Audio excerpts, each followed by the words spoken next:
Airport circle નજીકથી પીસીબીની ટીમે દારૂની 192 બોટલો લઈને જઈ રહેલી રિક્ષા પકડી પાડી હતી, જેની પૂછપરછ માટે ગાંધીનગર જિલ્લાના જાસપુર ગામની સીમમાં આવેલ શિલ્પગ્રામ સોસાયટીના નજીકના ફાર્મ હાઉસમાંથી દારૂનો જથ્થો લાવ્યો હોવાનું કબૂલ્યું હતું, જેથી પીસીબીએ સાંતેજ પોલીસને માહિતી આપતા સાંતેજ પોલીસે દરોડો પાડતા ફાર્મ હાઉસમાંથી વિદેશી દારૂની 4032 બોટલ ભરેલું આખું ગોડાઉન મળી આવ્યું હતું। સાથે જ અહીંથી પોલીસે 3 આરોપીની ધરપકડ કરી હતી। ત્યારે આ દારૂનો જથ્થો લિસ્ટેડ બુટલેગર નરેન્દ્રસિંહ પરિહાર અને દેવેન્દ્રસિંહ પરિહારનો હોવાનો ઘટસ્ફોટ થયો હતો।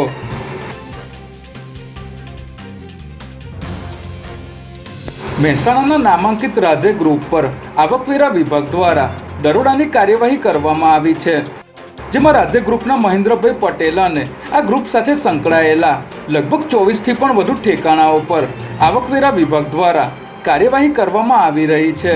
બીજી તરફ મોરબીમાં પેપર મિલ અને બાંધકામ સાથે સંકળાયેલા તીર્થક ગ્રુપ પર વહેલી સવારે 5:30 વાગ્યાથી દરોડાની કામગીરી હાથ ધરવામાં આવી છે, જ્યારે અમદાવાદમાં તીર્થક અને સોહમ પેપરને ત્યાં આવકવેરા વિભાગે દરોડા પાડ્યા છે, જેમાં વૈષ્ણવદેવી સર્કલ પાસે આવેલ ધરતી સાકેત બિલ્ડરને ત્યાં પણ સર્ચ ઓપરેશન હાથ ધરાયું હતું।